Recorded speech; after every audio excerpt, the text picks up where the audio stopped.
Shalom, my friends. My name's Rabbi Dov Bear. I'm speaking to you from Jerusalem. And today I want to talk about the journey of life that we're all on together. Our consciousness comes into a physical form in this world for around 80 or 100 years. And our sages teach us that the journey of life is one of expanding our consciousness, of experiencing essential states of being such as love and joy and vitality and God consciousness and connection. However, for many, many people, the journey turns into a bit of a struggle. We have issues in life and we have traumatic childhoods and we have difficult character traits and we have lots of pressures and things that are weighing on our mind. And it means for many people, the journey isn't so enjoyable and it's not so full of high consciousness. We're just basically struggling to get by and stay in touch with any sort of sanity.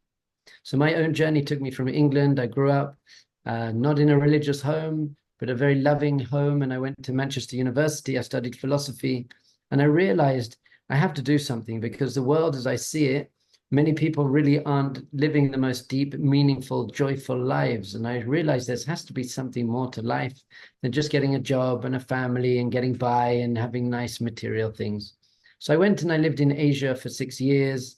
I did many 10-day silent meditation retreats and yoga retreats. I got a black belt in Taekwondo, brown belt in Aikido, and I learned to speak Thai and Japanese and Hindi and Korean. And I did lots of hiking in the Himalayas and volunteering in orphanages. And it was an amazing time of consciously choosing my journey rather than just going along with my upbringing or what my society was telling me. My journey eventually brought me here to Israel when I discovered the depth and profound consciousness and truth of the Torah and what our sages are trying to teach us. And I managed to implement that deeply in my life and saw that everything I learned in the East and everything I learned in my philosophy degree, we have in our ancient texts and our more modern texts in a very, very conscious and healthy way.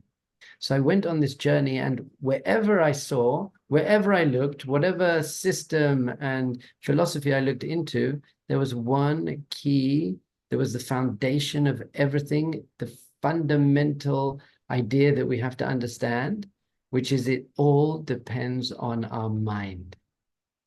Our whole life, our whole experience is completely dependent and dictated by what's going on in our mind. Our thoughts create our reality. So if we're having uplifting, loving, kind, conscious, compassionate, non-judgmental thoughts, we will have a good life, even if we're facing some struggles in our life.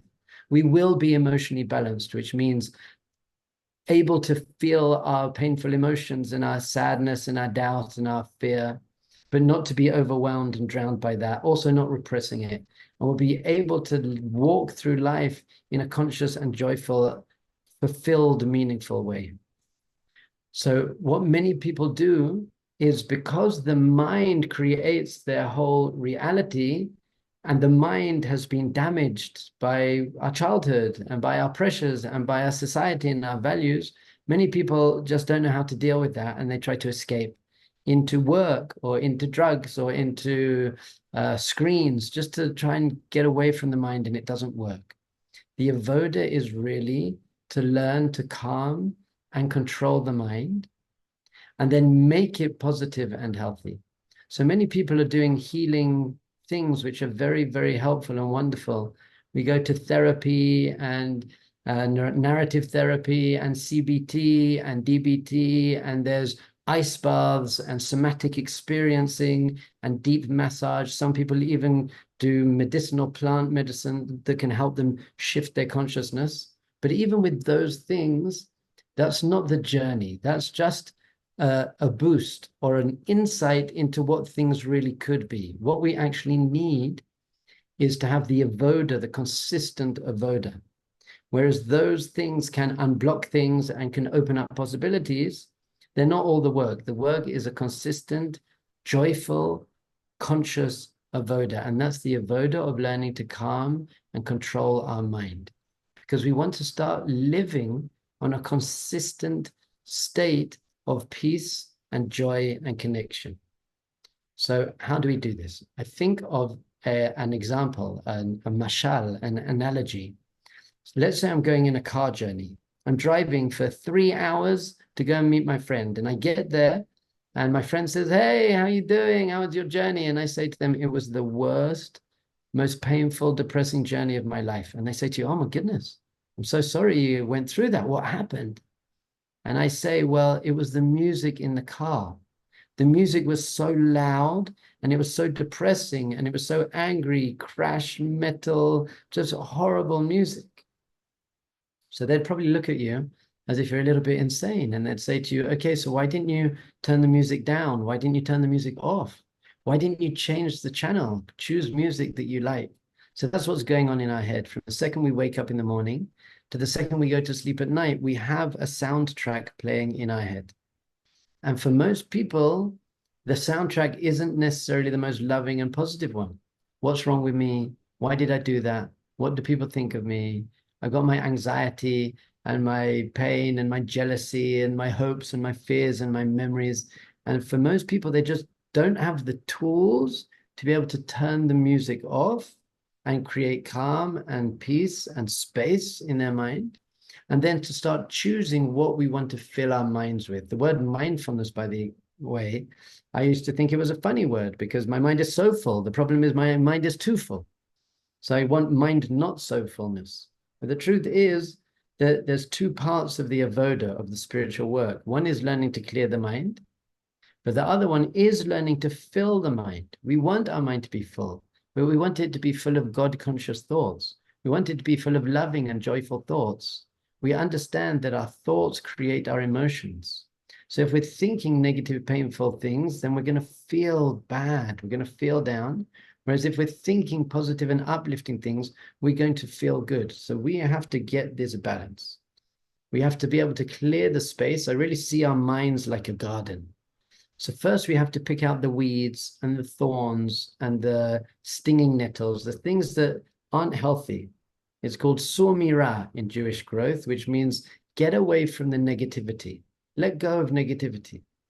So if you have a whiteboard and someone's scribbled on the whiteboard, first you have to clean the whiteboard. So the first stage is to calm and control and clear our mind. But then the second stage is, now let's start planting. Let's start planting lavender bushes and mango trees. Let's start writing on the whiteboard. What do we want to fill our consciousness with? So we really have to get this balance. In Jewish terms, the first stage is called Yishuv Hadas. Yishuv means to settle, and Das in this context means to settle your mind, just to get some peace. Most people, they have this voice, it's just non-stop, and it's very difficult to deal with that. So first we need Yishuv Hadas and Menuchat Nefesh, which means just restfulness, just feeling healthy and well taken care of, even in a physical way.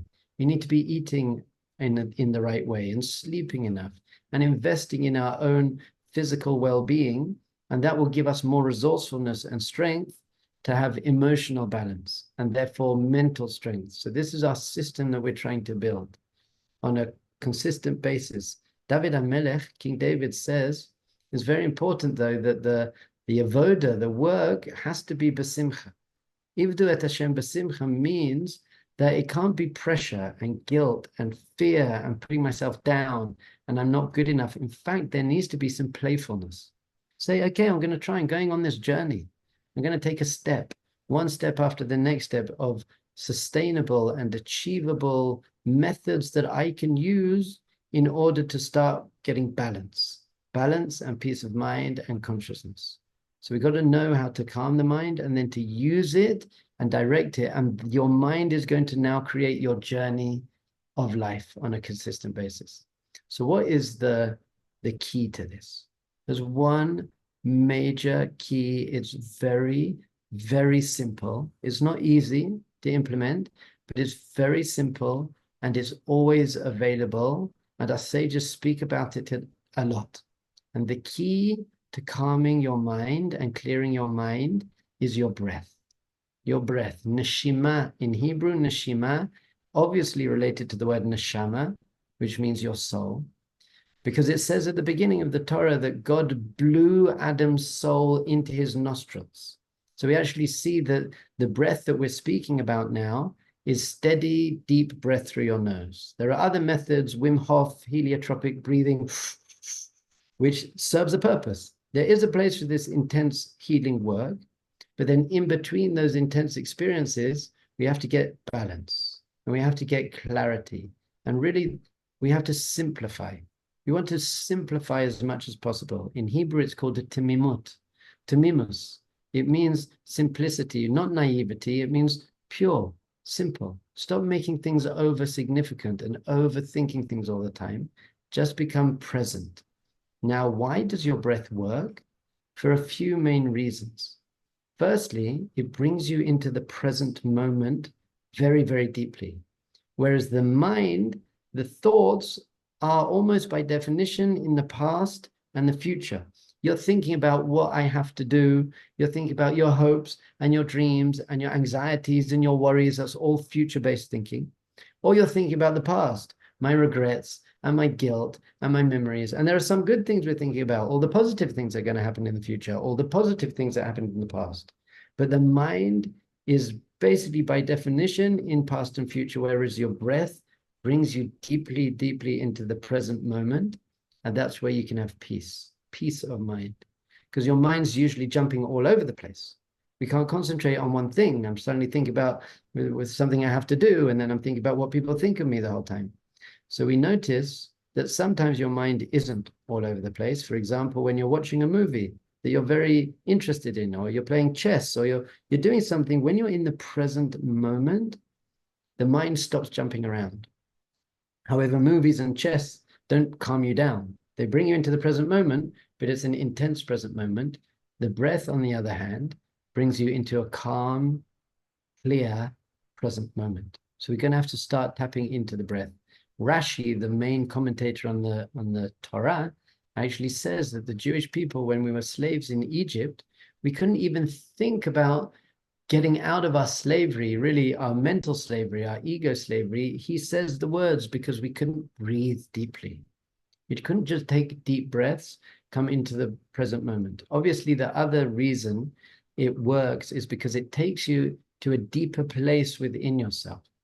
Your breath takes you beyond your surface and your pain and your worries and your doubts and your fears and your jealousy and your anger, takes you into a deeper place. So our sages give the mashal, the analogy of waves. You have waves on the surface of the ocean and they're very high and they're crashing and it's very noisy. But if you just go underneath the water, then it becomes very calm. It's very calm and very quiet. So too, all of our issues, they're on a very surface level of who we are. Maybe there's different levels of our soul. We call it, there's the nefesh and the ruach. So the nefesh and the ruach levels of our soul, there's lots of movement there. Ruach means spirit and nefesh is an enlivening force. But if we can go deeper and connect to neshama, neshama is very still, very quiet, very peaceful. There's silence there. So we want to try and tap into that place deeper within ourselves, and then we can function in the world on a much calmer, healthier, more balanced level. The other reason the breath is so powerful and important is that everything within us, our digestive system and our heartbeat, we're not in control of those things and we're not even conscious of them. Unless something goes wrong, they're just going all the time. Everything external to us is completely conscious and we're in control. We choose when we move and when we eat and when we run and when we do things. So actions are external and in our control and conscious.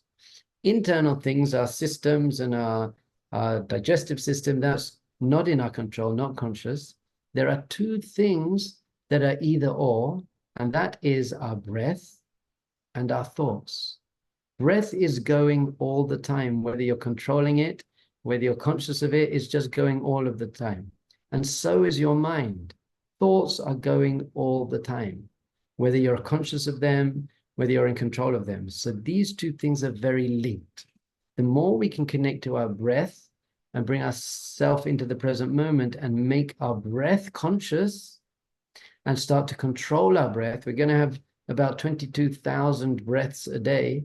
We can just start becoming consciously aware of those breaths. It also calms the mind down as well. So the key to learning to start controlling our mind is to start controlling our breath. So in Jewish wisdom, the foundational meditation technique is called hashkata. And hashkata comes from the word sheket.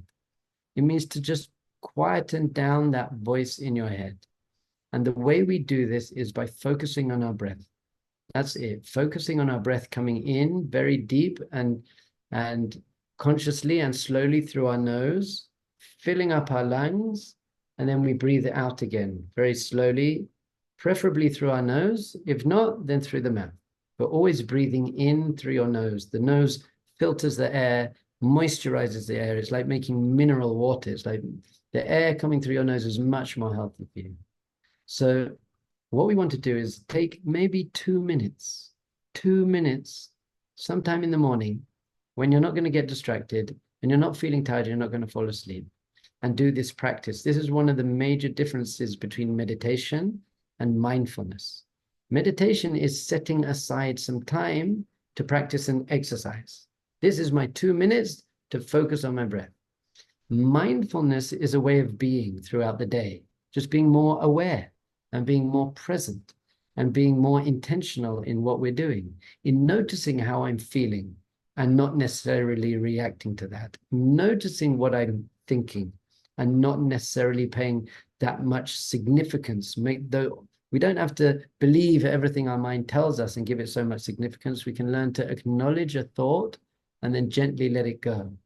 But the foundation of all of this is connecting to our breath, which brings us into the present moment, which helps us feel more peaceful, which connects us to our soul, which ultimately connects us to Hashem.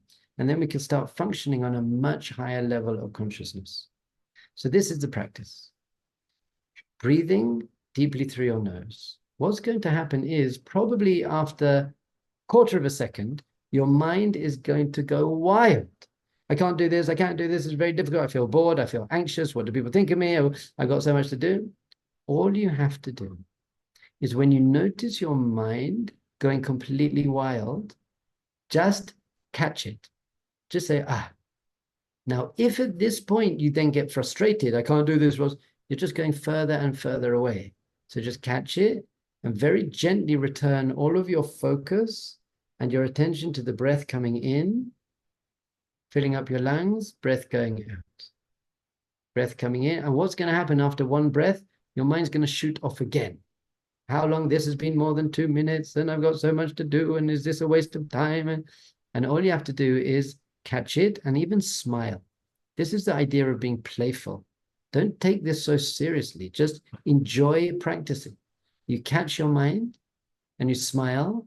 And rather than getting upset with yourself, you bring it back to focusing on your breath coming in and breath going out. And when you breathe it out, you can imagine just releasing, letting go of tension, letting go of thinking. And then your mind's going to shoot off again. Gently catch it, bring it back. So some people think if I sit for 2 minutes and my mind wandered 15 times, I failed 15 times, but it's not true. It means you succeeded 15 times because it means you noticed that you did it and you brought your mind back to your breath.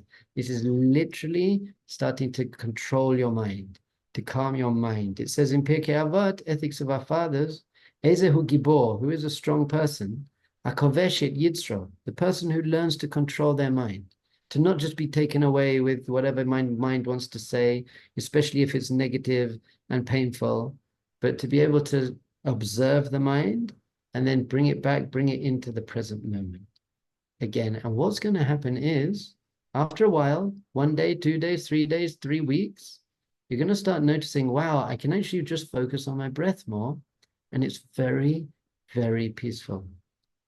And ultimately, it's taking me to a place beyond my pain and beyond my physical being and beyond my emotional being and even beyond my mental being. I've got beyond my mind now, and I'm now resting in a place of pure spiritual awareness and consciousness. And obviously I then have to come back in the world and I got my kids and I got my responsibility. I've got things I have to do, but hopefully we can bring some of that conscious awareness into everything we do during our life. And we need to understand this is called avoda.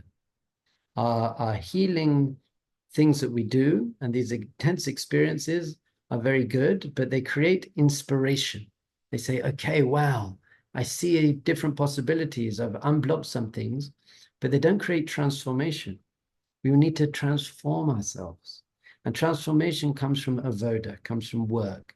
And the work has to be small steps, small, conscious, joyful steps in the right direction until we get to a point where we don't need therapy and plant medicines, and we don't need them anymore because we're just a healthy, conscious person living with vitality and vibrance and connection.